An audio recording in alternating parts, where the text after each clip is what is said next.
નમસ્કાર મિત્રો, આજના આઈટીઆઈ ઈ લર્નિંગ પ્રોગ્રામમાં આપ સૌનું સ્વાગત છે।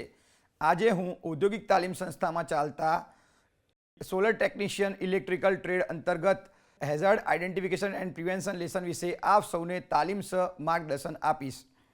મિત્રો, આપણે જોખમ વિશે સમજીશું। જોખમ એટલે શું? જોખમ એ ખતરનાક ઘટના, પદાર્થ, માનવ પ્રવૃત્તિ અથવા સ્થિતિ છે। તે જીવનની ખોટ, ઈજા અથવા અન્ય આરોગ્ય અસરો, મિલકતને નુકસાન, આજીવિકા અને સેવાઓનું નુકસાન, સામાજિક અને આર્થિક વિક્ષેપ અથવા પર્યાવરણ નુકસાનનું કારણ બની શકે છે। મિત્રો, આજે આપણે જોખમના પ્રકારો વિશે ભણીશું। તો જોખમના પ્રકારોમાં ફર્સ્ટ છે biological hazard, second one is that chemical hazard, third one is that physical હેઝાર્ડ્સ, fourth is that safety હેઝાર્ડ્સ, ergonomic hazard, મનોવૈજ્ઞાનિક હેઝાર્ડ એન્ડ ઇલેક્ટ્રિકલ હેઝાર્ડ। આટલા પ્રકારના હેઝાર્ડ વિશે આપણે ભણવાનું છે। તો મિત્રો, આપણે બાયોલોજિકલ હેઝાર્ડ વિશે સમજીશું। તો જૈવિક સંકટ અથવા બાયો હેઝાર્ડ એ જૈવિક પદાર્થ છે જે જીવન સજીવો, મુખ્યત્વે મનુષ્યના સ્વાસ્થ્ય માટે જોખમ ઊભું કરે છે। આમાં સૂક્ષ્મજીવો, વાયરસ અથવા ઝેરના નમૂનાનો સમાવેશ થઈ શકે છે જે માનવ સ્વાસ્થ્યને પ્રતિકૂળ અસર કરી શકે છે। બાયોલોજિકલ હેઝાર્ડ અન્ય જીવો માટે હાનિકારક પદાર્થ પણ હોઈ શકે છે। બેક્ટેરિયા, વાયરસ, ફૂગ, વનસ્પતિ જંતુ, ચેપ વગેરે જૈવિક જોખમો છે। તો મિત્રો, આપણે કોવિડ-19 એક પ્રકારનો બાયોલોજિકલ હેઝાર્ડ કહેવાય, એ આપણને ખબર જ છે દરેકને। આપણે કેમિકલ હેઝાર્ડ વિશે સમજીશું। રાસાયણિક જોખમો, જોખમી રસાયણો અને જોખમી સામગ્રીમાં હાજર જોખમો છે। અમુક રસાયણોના સંપર્કમાં આવવાથી આરોગ્ય પર તીવ્ર અથવા લાંબા ગાળાની પ્રતિકૂળ અસરો થઈ શકે છે। સામાન્ય રીતે જૈવિક જોખમોથી રાસાયણિક જોખમોને અલગ રીતે વર્ગીકૃત કરવામાં આવે છે।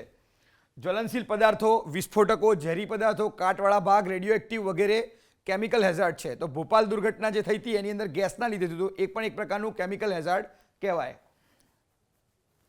Next one is that physical hazard. ભૌતિક સંકટ એ એજન્ટ, પરિબળ અથવા સંજોગો છે જે સંપર્ક સાથે નુકસાન પહોંચાડી શકે છે। તેઓને વ્યવસાયિક સંકટ અથવા પર્યાવરણ સંકટના પ્રકાર તરીકે વર્ગીકૃત કરી શકાય છે। ભૌતિક જોખમોમાં એર્ગોનોમિક જોખમો, કિરણોત્સર્ગ, ગરમી અને ઠંડી, તણાવ, કંપનના જોખમ વગેરેનો સમાવેશ થાય છે। Next one is safety hazard.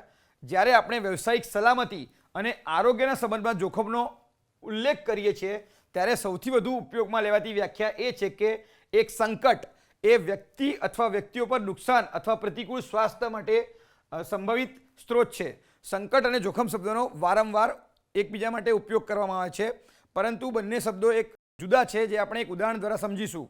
એક રૂમમાં પાણીનો ઢોળાવ હોય તો તે રૂમમાં પાણી દ્વારા માણસ લપસી જાય તો એક પ્રકારનું જોખમ કહેવાય। હવે જો તમે ભૌતિક અવરોધ ઊભો કરો તો એના લીધે જોખમ ઘટશે પણ સંકટ તો ઊભો જ રહેશે। એર્ગોનોમિક હેઝાર્ડ ક્ષમતા સંબંધિત જોખમો કહેવાય। એર્ગોનોમિક જોખમો એ શારીરિક પરિસ્થિતિઓ છે જે નબળા એર્ગોનોમિક્સને કારણે મસ્ક્યુલોસ્કેલેટલ સિસ્ટમને ઈજા થવાનું જોખમ ઊભું કરી શકે છે।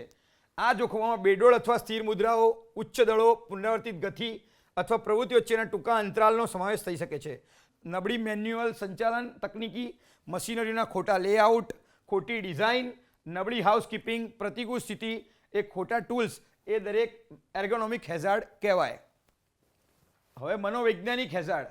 મનોસામાજિક સંકટ અથવા કાર્ય તણાવ એ કાર્યની રચના, આયોજન અને વ્યવસ્થાપન તેમજ કાર્યના આર્થિક અને સામાજિક સંદર્ભો સાથે સંબંધિત કોઈપણ વ્યવસાયિક સંકટ છે। વ્યવસાયિક સંકટની આ ત્રણ શ્રેણીઓથી વિપરીત તે ભૌતિક પદાર્થ અથવા જોખમી ઉર્જામાંથી ઉદ્ભવતા નથી। તો ખોટું વલણ, ધૂમ્રપાન, બિનકુશળતા, નબળી શિસ્ત, અકસ્માત, આ બધા મનોવૈજ્ઞાનિક હેઝાર્ડ છે।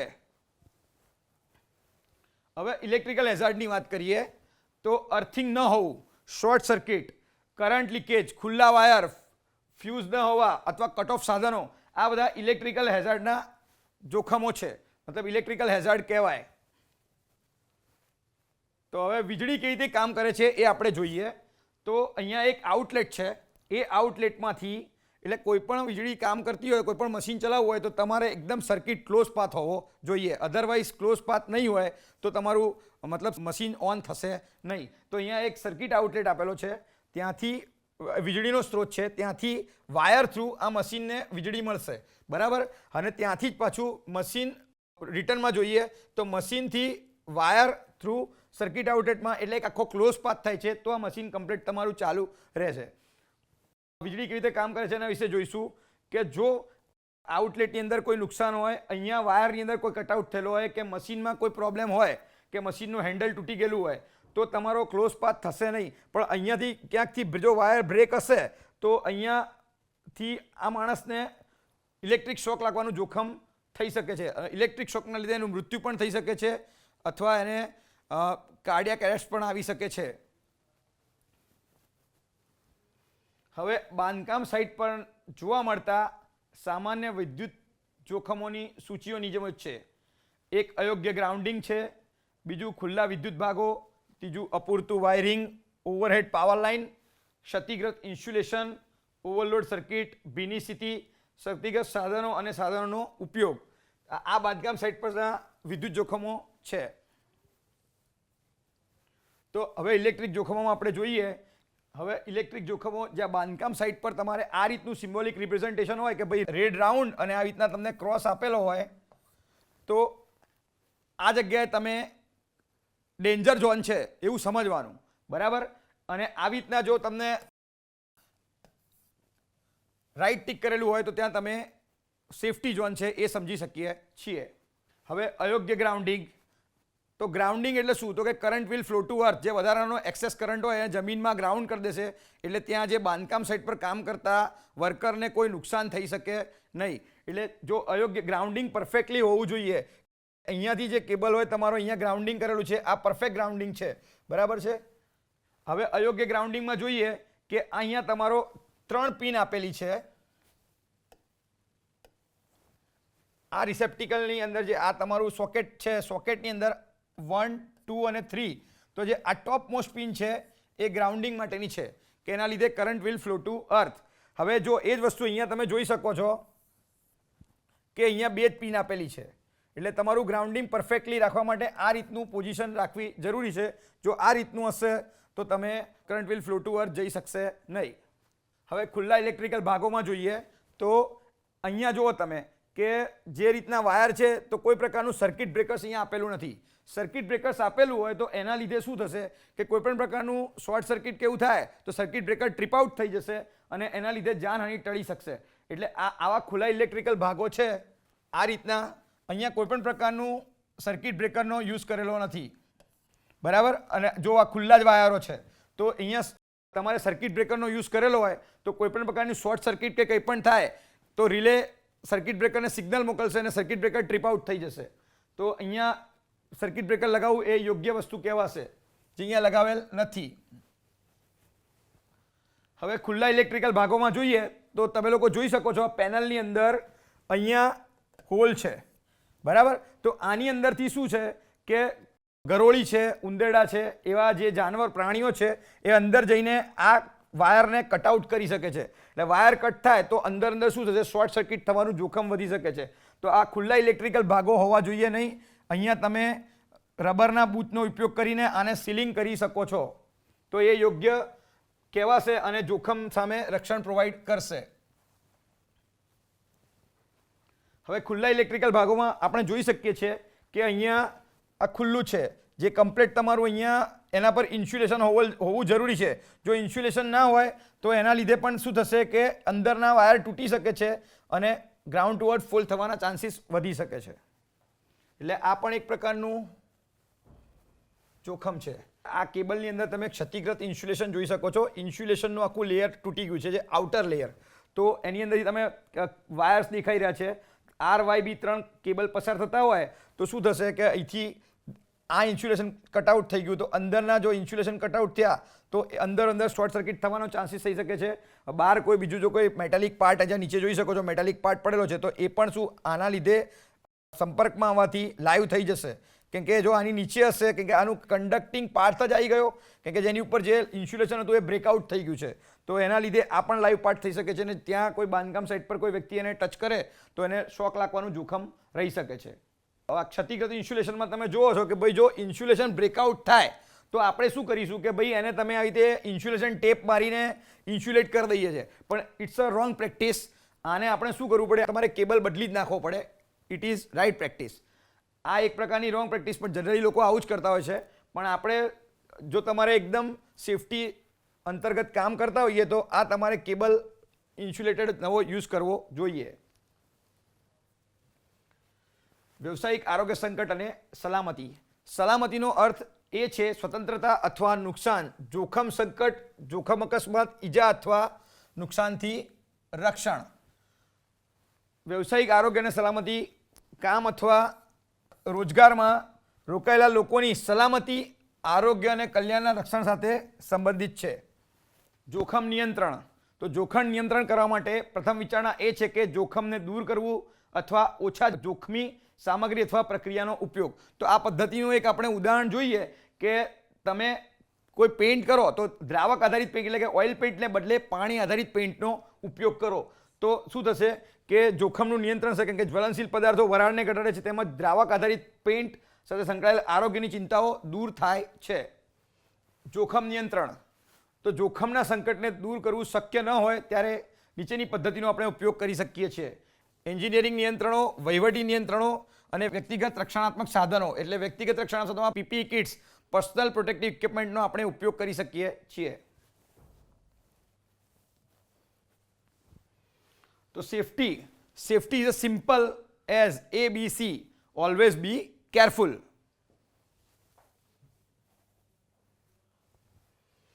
Prevention of hazard. તો પ્રોપર પીપીઈનો ઉપયોગ. યોગ્ય પ્રકારનું પીપી પસંદ કરો એટલે તમે યોગ્ય પર્સનલ પ્રોટેક્ટિવ ઇક્વિપમેન્ટ કામદારને હેન્ડઓવર કર્યા પછી કામદાર એનો ઉપયોગ કરે એ જરૂરી છે. એટલે દરેક કામદાર માટે પીપીનો ઉપયોગ કરવો મસ્ટ ફરજિયાત કરી દેવો પડશે. Personal protective equipments. હંમેશા વ્યક્તિગત સુરક્ષાના સાધનોનો ઉપયોગ કરવો જોઈએ. તો સેફટી હેલ્મેટ કે જેનાથી કે તમે કોઈ પ્લાન્ટમાં કંઈ ક્યાંક કામ કરતા હોય તો ઉપરથી કંઈક વસ્તુ પડે, લોખંડની મેટાલિક પાર્ટ, તો માણસના માથામાં ઈજા થવાની સંભાવના છે. તો તમે હેલ્મેટ પહેરેલું હશે તો કોઈ પ્રકારની ઈજા થઈ શકશે નહીં. બીજું છે સેફટી ગોગલ્સ. પ્લાન્ટની અંદર કે ગમે ત્યાં તમે જ્યાં બાંધકામ સાઇટ હોય ત્યાં વેલ્ડિંગ વર્ક થતું હોય તો વેલ્ડિંગ વર્ક્સના લીધે જો તમે સેફટી ગોગલ્સ પહેરેલા હશે તો વેલ્ડિંગ આંખને લાગશે નહીં, કે વેલ્ડિંગથી આંખને નુકસાન થવાની, આંખ આવવાની શક્યતા રહી શકેલી હોય છે. એટલે ત્યાં તમારે સેફટી ગોગલ્સનો યુઝ કરવાનો છે. Safety gloves. તો સેફટી ગ્લોવ્સ, તમે સેફટી ગ્લોવ્સ પહેરેલા હશે તો ક્યાંક તમે ઇલેક્ટ્રિકલ જોખમથી બચવાના ચાન્સીસ રહી શકે છે, કાં તો કોઈ ગરમ પદાર્થ પકડાઈ ગયો હોય તો એના માટે તમારે સેફટી ગ્લોવ્સ પહેરવા જોઈશે. પછી સેફટી બેલ્ટ. તમે ક્યાં ઊંચાઈ પર કામ કરતા હોય સેફટી બેલ્ટ પહેરેલો હોય તો નીચે પડવાની જોખમ અટકી જાય છે. એટલે આ બધા એક પ્રકારના પ્રોટેક્ટિવ ઇક્વિપમેન્ટ્સ છે. Safety shoes. તો પ્લાન્ટમાં કે ક્યાં પણ તમે ઇન્ડસ્ટ્રીઝમાં કામ કરતા હોય તો સેફટી શૂઝનો તમે યુઝ કર્યો હોય તો તમને ક્યાંય નીચે કોઈ લોખંડનો મેટાલિક પાર્ટ પડ્યો હોય, કોઈ એસિડ એવું કંઈક ઢોળાયેલું હોય, એનાથી તમારા પગનું સુરક્ષા રહે છે. એટલા માટે દરેક કામદારોએ સેફટી શૂઝનો યુઝ કરવો જોઈએ. પર્સનલ પ્રોટેક્ટિવ ઇક્વિપમેન્ટ્સમાં ઇલેક્ટ્રિકલ ટૂલ કિટના સાધનો પણ હંમેશા ઇન્સ્યુલેશનવાળા જ વાપરવા જોઈએ. એટલે ઇન્સ્યુલેટેડ સ્ક્રૂડ્રાઈવર, ઇન્સ્યુલેટેડ પ્લાયર અને લાઇન ટેસ્ટર. તો ઇન્સ્યુલેટેડ, જો પ્લાયર તમારું ઇન્સ્યુલેટેડ હશે તો જે તમે પ્લાયરથી કોઈ લાઈવ લાઇનને પણ જો તમે ટચ કર્યું હોય તો જો એ મેટાલિક પાર્ટ છે આગળનો, જો ઇન્સ્યુલેટેડ નહીં હોય તો આખું લાઈવ થઈ જશે. તો એના લીધે તમને જોખમ ઊભું થઈ શકે છે. એટલે હંમેશા જે તમે ઇલેક્ટ્રિકલ ટૂલ કિટના સાધનોનો ઉપયોગ કરો એ હંમેશા ઇન્સ્યુલેટેડ હોવા જોઈએ. ઇન્સ્યુલેટેડ સ્ક્રૂડ્રાઈવર, ઇન્સ્યુલેટેડ પ્લાયર અને લાઇન ટેસ્ટર. હવે કાર્યસ્થળના સલામત અને બિન સલામત વસ્ત્રો. તો આપણે જોઈએ છે કે એક વર્કર બતાવેલો છે એમાં, તો આ સાઈડનું સલામત ભાગોનું મતલબ સલામત ડ્રેસિંગ છે, આ સાઈડનું એનું બિન સલામત ડ્રેસિંગ કહેવાય. તો પહેલું જો સલામત ડ્રેસિંગમાં હોય તો વર્કરના શોર્ટ હેર હોવા જોઈએ. હાથ પગે એની બાંયો, જે એનું આ બોઇલર સૂટ પહેરેલો છે આખો, એ બોઇલર સૂટમાં એના હાથની બાંયો એમ ચડાયેલી હોવી જોઈએ કે જેથી ક્યાંય કામ કરતો હોય અને કોઈ ચાલુ મશીનરીમાં બાંય આવી જાય તો હાથ આવવાની શક્યતાઓ રહેલી હોય છે. પછી આ એના બોઇલર સૂટના બટન બંધ હોવા જોઈએ. અહીંયા કોઈ શાર્પ ટૂલ કિટનો યુઝ કરેલો ના હોવા જોઈએ. હાથમાં હેન્ડ ગ્લોવ્સ પહેરેલા હોવા જોઈએ. અહીંયા પોકેટની અંદર ખિસ્સું ફાટેલું હોવું જોઈએ નહીં. પેન્ટનું જે નીચેનું છે એ નેરો સાઇઝનું હોવું જોઈએ અને સેફટી શૂઝ પહેરેલા હોવા જોઈએ. આ વર્કર માટેનું સલામત ડ્રેસિંગ છે. આ સલામત છે, આ બિન સલામત છે. હવે આપણે નિષેધાત્મક ચિહ્નો વિશે જોઈશું.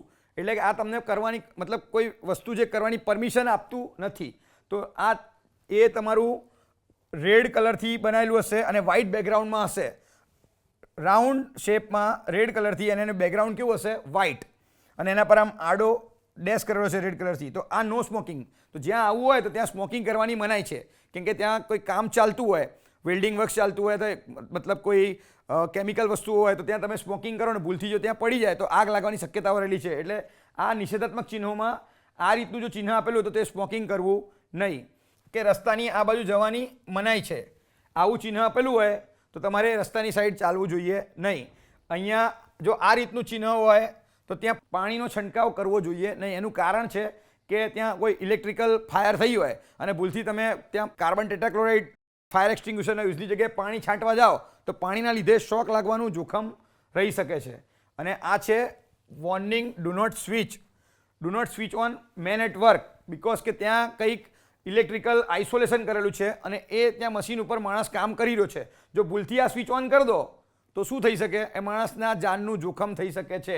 એટલે જ્યાં આવું વોર્નિંગ ટેગ લાગેલું હોય, do not switch on man at work, અને આવી રીતનો સિમ્બલ મારેલો હોય, ત્યાં તમારે સ્વિચ ઓન કરવાની નથી. બીજા નિષેધાત્મક ચિહ્નોમાં જોઈએ ઓવરટેકિંગ પ્રોહિબિટેડ, એટલે ઓવરટેક કરવાની મનાઈ છે. આ બીજું છે તમારું કે ભાઈ ખાવાની વસ્તુનો ઉપયોગ કરવાનું નથી.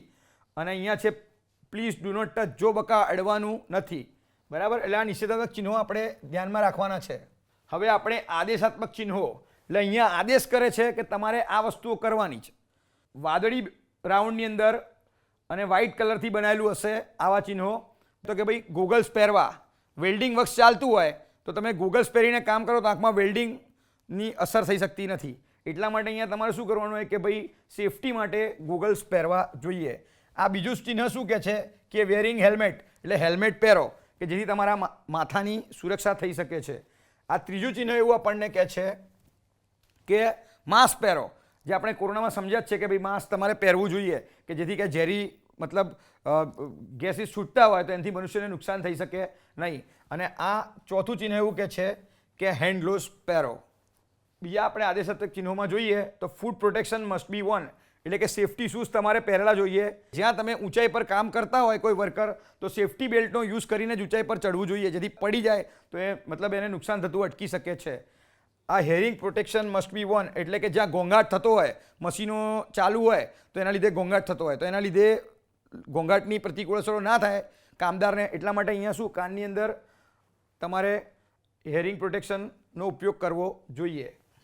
હવે આ ચેતવણી ચિહ્નો છે કે તમને સંકટ સમયે ચેતવણી આપે છે કે ભાઈ જો, એટલે આ પ્રકારના ચિહ્નો હોય કે ભાઈ યલો અને ટ્રાયેન્ગ્યુલરમાં, અને એ બી કાળા કલરના માર્ક વડે લખેલું હોય તો એ સમજવાનું કે તમને જોખમ સામે ચેતવણી આપે છે.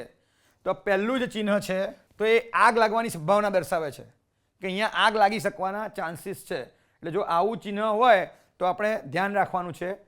બીજું છે તમને ઇલેક્ટ્રિક શોકથી જોખમના ચાન્સીસનું દર્શાવી રહ્યું છે કે અહીંયા તમે જો ઇલેક્ટ્રિક શોક લાગી શકવાની સંભાવના છે. બરાબર? એટલે અહીંયા ધ્યાન રાખવું જોઈએ. ત્રીજું છે તમને ઝેરી પદાર્થો, ઝેરી ગેસીસના ડેન્જરનું ચિહ્ન દર્શાવે છે. અને ચોથું ચિહ્ન આપણને દર્શાવે છે કે ઉપર ભારે વસ્તુ છે એટલે પડવાના ચાન્સીસ રહી શકે, એટલે નીચે ઊભા રહેવું નહીં. એટલે આવું ચિહ્ન લાગેલું હોય ત્યાં આપણે ધ્યાન રાખવાનું છે. હવે ચેતવણી ચિહ્નોમાં આપણે આગળ જોઈશું રિસ્ક એક્સપ્લોઝન, એટલે કે અહીંયા વિસ્ફોટ થવાના ચાન્સીસ છે. બરાબર? ફિક્સ ઓવરહેડ હેઝાર્ડ, એટલે ઉપર માથા ઉપર જોખમ છે કંઈક પડવાની, એટલે આવું ચિહ્ન હોય ત્યાં પણ આપણે ધ્યાન રાખવાનું છે. આ ડેન્જરનું ચિહ્ન છે, આ ચિહ્ન આપણને ડેન્જર દર્શાવે છે. અને આ આપણને રેડિયેશન સ્પ્રેડ થવાનું જોખમ દર્શાવે છે. એટલે આ પ્રકારનું ચિહ્ન હોય ત્યાં રેડિયેશનનું જોખમ છે એ આપણને દરેક કામદારોને ખબર હોવી જોઈએ. હવે આ માહિતીના ચિહ્નો છે. તો માહિતીના ચિહ્નો સ્ક્વેરમાં ગ્રીન બેકગ્રાઉન્ડ અને વ્હાઇટ અક્ષરથી લખેલું હશે તો આ આપણને પહેલું ચિહ્ન દર્શાવે છે કે અહીંયા ફર્સ્ટ એડ બોક્સ રાખેલું છે. કોઈ બીજા થઈ હોય તો આપણને ખબર પડે, ફર્સ્ટ એડ બોક્સ શોધવાની જરૂર ના પડે, ખબર પડી જાય કે અહીંયા ફર્સ્ટ એડ બોક્સ છે. આ બીજો સિમ્બોલ શું દર્શાવે છે તો કે ભાઈ જેન્ટ્સ ટોયલેટ ક્યાં છે તો આપણને એની ખબર પડી જાય છે. આ થર્ડ વન ઇઝ ધેટ, આ તમને લેડીઝ ટોયલેટ દર્શાવે છે. બરાબર?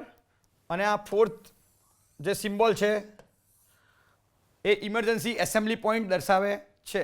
એટલે ઇમરજન્સીમાં અહીંયા તમે આવી શકો છો. હવે માહિતીના ચિહ્નોમાં જોઈએ તો ઇમરજન્સી સ્ટોપ પુશ બટન, એટલે કે ભાઈ તમને ઇમરજન્સીમાં કયું સ્ટોપ કરવું હોય તો આ પુશ બટન તમે દબાવો એટલે અહીંયા તમારું ઇમરજન્સી સ્ટોપ પુશ બટનનું આ રીતનું ચિહ્ન હોય તો આપણને આ ચિહ્ન પરથી ખબર પડી જશે કે અહીંયા તમે ઇમરજન્સી સ્ટોપ પુશ બટન દબાવી શકો છો. આ મટીરિયલ ફોર રિસાયકલિંગ, એટલે જ્યાં મટીરિયલ રિસાયકલિંગ કરવાનું હોય ત્યાં એને ડમ્પ કરી શકો છો અને આ નકામો વેસ્ટ પદાર્થ તમે ડમ્પ કરી શકો છો. એ ચિહ્ન આપણને આ દર્શાવે છે. નકામો વેસ્ટ પદાર્થ આપણે ક્યાં ડમ્પ કરવાનો હતો તો એ આ ચિહ્ન પરથી આપણને ખબર પડી જાય છે. લોકઆઉટ ટેગઆઉટ, એટલે જ્યાં કોઈ ઇલેક્ટ્રિકલ કામ ચાલતું હોય બરાબર અને ત્યાં તમે આઇસોલેશનની પરમિટ લીધી હોય અને આઇસોલેટ કર્યું હોય તો ત્યાં તમારે આ રીતનું લોક માગવાનું. લોક માર્યા પછી ઉપર ટેગ મારી દેવાનો do not operate. It means to say ક્યાંક કામ ચાલી રહ્યું છે તો સર્કિટ બ્રેકરનું કાં તો પછી તમારા કોઈ મોડ્યુલનું આઇસોલેશન કર્યું હોય ત્યાં આ રીતનો લોક કર્યા પછી ઉપર ટેગ મારવાનો છે. એટલે ટેગમાં લખ્યું હોય ડુ નોટ ઓપરેટ એટલે એને કોઈ છંછેડવાની જરૂર નથી. આ એક સેફટી માટેનું એક સારું લોકઆઉટ ટેગઆઉટ સિસ્ટમ છે. અહીંયા પણ લોકઆઉટ ટેગઆઉટ દર્શાવેલું છે કે ભાઈ કામ કરતાં પહેલાં એની ખાતરી કરી લેવી કે અહીંયા આવું લોકઆઉટ ટેગઆઉટ લાગેલું છે કે જો તમે આવી ખાતરી કર્યા વગર ડાયરેક્ટ કામ પર ચડી જાઓ અને અહીંયા કોઈએ આ લોકઆઉટ ટેગઆઉટ જોયા વગર ઓન કરી દીધું તો ત્યાં માણસને વીજળીનો શોક લાગવાનું જોખમ રહેલું છે અને એનાથી માણસની જીવનું જોખમ પણ રહેલું છે. તો મિત્રો આ GFCI છે, it's a ground fault circuit interrupter. આ એક રિસેપ્ટિકલ બતાવેલું છે GFCIનું. તો એક ફાસ્ટ એક્ટિંગ સર્કિટ બ્રેકર છે. જે તમારો આવતો કરંટ અને જતો કરંટ હશે એના પર એનું નિયમન હશે. જો એ કરંટની અંદર 5 મિલી એમ્પિયરનો પણ જો ફરક આવશે તો 1 સેકન્ડના 40મા ભાગની અંદર એ અવરોધ ઉત્પન્ન કરી દેશે. એટલે ઇટ્સ અ વેરી ગુડ. બાંધકામ સાઇટ પર તમે આનો ઉપયોગ કરી શકો છો. એ પ્રમાણે આ GFCI જ છે. બીજા પ્રકારનું છે, રિસેપ્ટિકલ ટાઈપનું છે. જો આમથી આમ અને અહીંયા 2 પ્રકારની લાઇટ આપેલી છે, રેડ અને બ્લેકની અંદર. એટલે જો કોઈ પણ પ્રકારનું ઇન્ટરપ્શન આવે તો આ રેડ લાઇટ તમારી ગ્લો થઈ જશે. ઓવરહેડ પાવર લાઇન્સ, તો ઓવરહેડ પાવર લાઇન માટેનું સર્વેક્ષણ કરતા હોઈએ તો તમને કહીએ કે ઓવરહેડ પાવર લાઇન જે તમારા સ્ટીલ ટાવર્સ જતા હશે એના પર ACSR કંડક્ટર જતા હશે તો એના અને ગ્રાઉન્ડ વચ્ચે મિનિમમ 10 મીટરનું અંતર હોવું જોઈએ. એટલે તમે ઓવરહેડ પાવર લાઇન નીચે ક્યારેય કોઈ સામગ્રી અથવા સાધનોનો સંગ્રહ કરશો નહીં. કારણ કે જો કોઈ મેટાલિક પાર્ટ હોય અને તમે મેટાલિક પાર્ટમાં આપણે સમજી શકીએ કે ભાઈ આપણે આગલી સ્લાઇડમાં જોઈશું કે આવી રીતના છે આપણો સ્ટીલ ટાવર બરાબર. તો એ સ્ટીલ ટાવરની ઉપરથી આપણી ઓવરહેડ લાઇન જતી હશે, ટ્રાન્સમિટ થતી હશે બરાબર. તો હવે તમે જોઈ શકો છો અહીંયા કોઈ ટ્રક હેવી મેટાલિક પાર્ટવાળું જ કોઈ વસ્તુ ભરવાની કોશિશ કરીએ છીએ તો આ લાઇન અને આની વચ્ચે 10 મીટરનું પણ અંતર રહેતું નથી. એટલે જો અહીંયા સિમ્બોલ માર્યો છે, આપણે આગળ સિમ્બોલમાં ભણ્યા એ પ્રમાણે કે ભાઈ આ જોખમી પરિસ્થિતિ છે.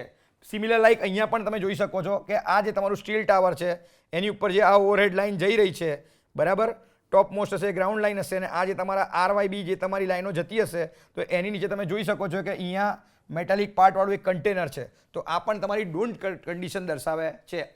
આ રિસ્કી કન્ડિશન છે કેમ કે આના લીધે આ તમારું ચાર્જ થઈ જશે અને અહીંયા તમારો કોઈ પણ વ્યક્તિ અડે તો શોર્ટના ચાન્સીસ રહી શકે છે. આ ઓવરહેડ પાવર લાઇન્સ દર્શાવેલી છે. આ રાઇટ કન્ડિશન છે, તમે જોઈ શકો છો જે આપણે સિમ્બલ ભણ્યા હતા એ રાઇટનું ચિહ્ન છે. એટલે જો તમારી આ ઓવરહેડ જે લાઇન જઈ રહી છે તો સ્ટીલ ટાવરની નીચે કોઈ પણ પ્રકારનું કોઈ મેટાલિક પાર્ટવાળી કોઈ વસ્તુ છે નહીં. એટલે આ એકદમ યોગ્ય કન્ડિશન છે અને આની નીચે હોવી ના જ જોઈએ. હવે તમે અહીંયા જુઓ છો કે આ ડોન્ટ કન્ડિશનની અંદર કેવું છે કે આ તમારું સ્ટીલ ટાવરની ઉપર જે ઓવરહેડ લાઇન જઈ રહી છે એની નીચે હવે આવું તમે કંઈક કામ કરવા માટે આવું હિટાચી કે પછી ક્રેનનો યુઝ કરો તો આ મેટાલિક છે અને આ તમારો લાઈવ કન્ડક્ટિંગ પાર્ટ છે. તો આ પણ શું થઈ જશે, કન્ડક્ટિંગ પાર્ટ તરીકે વર્ક કરતું થઈ જશે. તો એની અંદર જે બેઠેલા માણસના જીવનું જોખમ થઈ શકે છે. એટલે આ ડોન્ટ કન્ડિશન કે ભાઈ આવી લાઈન જોડે તમારે આ વસ્તુ લાવવી જોઈએ નહીં. અને આ એકદમ રાઈટ કન્ડિશન છે. જો અહીંયા રાઈટનો આપણે સિમ્બલ પણ મારેલો છે કે અહીંયા કોઈ એવી મેટાલિક પાર્ટવાળી કોઈ વસ્તુનો સંગ્રહ થયેલો નથી. તો ઓવરહેડ પાવર લાઇન્સ જે મેં પ્રમાણે કીધું એ પ્રમાણે કે પાવર લાઇન્સની નીચે 10 મીટર તમારે ઓવરહેડ કંડક્ટર અને નીચે ગ્રાઉન્ડ એ બે વચ્ચે 10 મીટરનું અંતર હોવું જોઈએ.